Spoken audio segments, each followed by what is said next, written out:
What does this and this have in common? Stay tuned to find out as we take a dive into the world of BYD.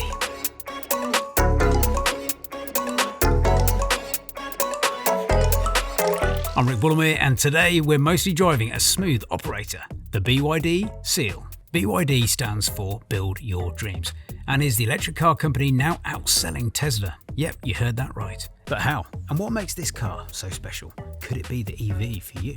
And despite seeming to be the new kid on the block, this Chinese brand actually have quite the pedigree when it comes to manufacturing batteries on a huge scale, having produced the cells within products like the old Nokias. You may even have one in your drawer right now that's been on 98% since 2005.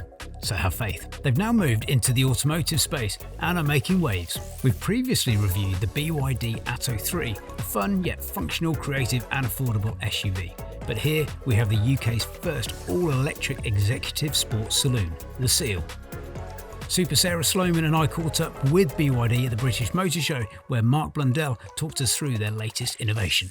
So BYD stands for Build Your Dreams. We're actually the biggest car company that nobody's heard of in the UK. We've made our 5th millionth new energy vehicle fairly recently, and we're globally the world leading brand for sales of new energy vehicles, so electric and plug-in hybrid. Actually, this is what I've come to see. It was up in the air whether I'd make it to the show, and everyone said, well, you have to go purely to see the Seal. So here it is, and we just sat in the back, and it really strikes me that you've created something that kind of meets the Polestar and Tesla head on. So it's built on our platform 3.0 technology, but the batteries are built into the base of the vehicle. So they're actually in the subframe, so we call that cell-to-body technology. Is that better for handling and grip? Better for handling, better for grip, better for safety, and also reduces the height of the vehicle, so you get the aerodynamics, so you notice we're sitting quite low down.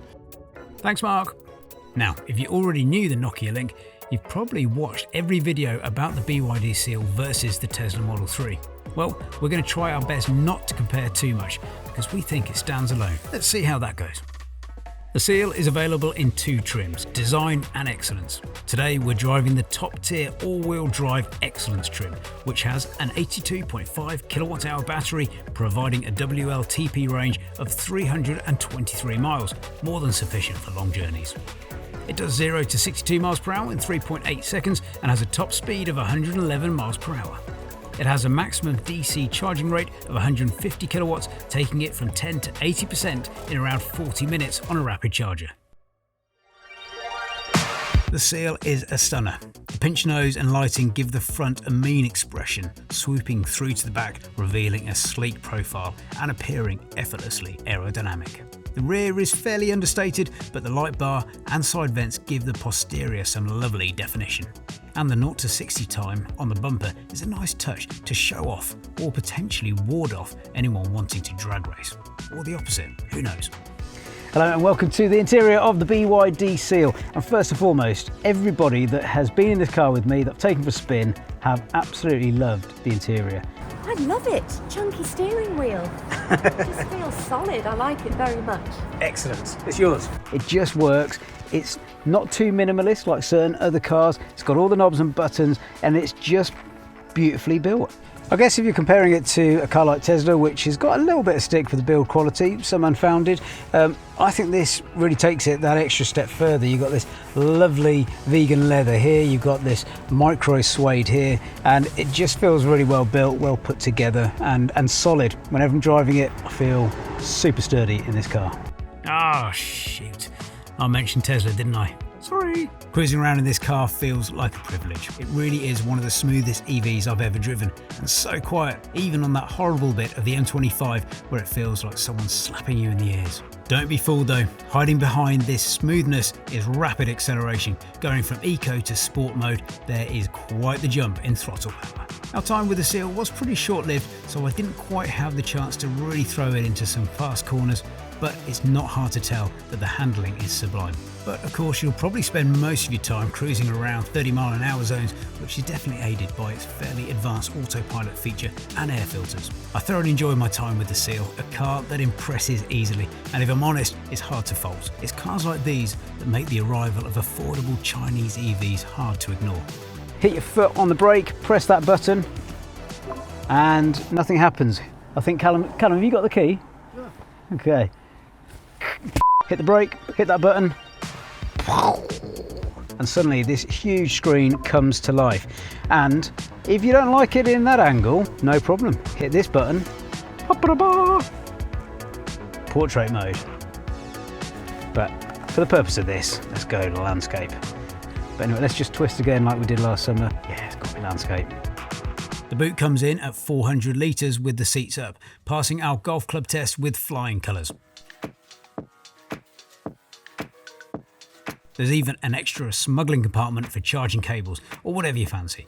We couldn't find the official figures for the boot space with the seats down, and we didn't fancy filling the car with water despite its aquatic name. Something that doesn't come with all EVs is a frunk or a fruit, and it's got one, perfect for that extra suitcase on a road trip. Oh, and it's got ISOFIX in the front and back. We love ISOFIX. The camera lads certainly seem to approve of the seat space in the back, and even has a useful back seat pocket configuration. Lots of room for losing camera lenses, batteries, etc. Something worth shouting about is the model's NCAP safety rating. Here's them repeatedly throwing the car against a wall before putting the battery in another car and driving off. Our favourite consultant battery electrochemist Dr. Ewan McTurk was well impressed with that, by the way.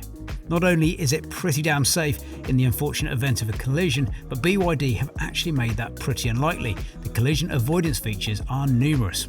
Again, coming back to the safety, and BYD have nailed it again because they've got a brilliant head-up display which is customizable as well. You've got all of your options here, which means you don't have to take your eyes away from the road to go and search for things on your screen here. This is great. It's even got a timer if you're going to do a track day.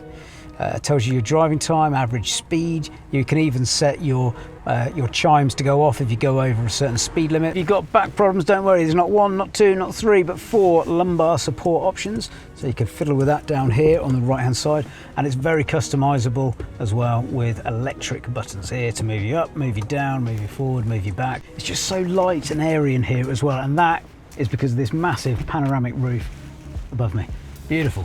Just an easy car to work out, you know, adjusting your wing mirrors, locking your doors, opening your doors, and even locking the child doors. You can decide whether to lock the left one or the right one or both. I'm trying to think of what I don't like about this car. Decent glove box. This is just lovely to the touch here, beautiful. I wouldn't want anyone putting their feet on that though, especially not my grubby little kids.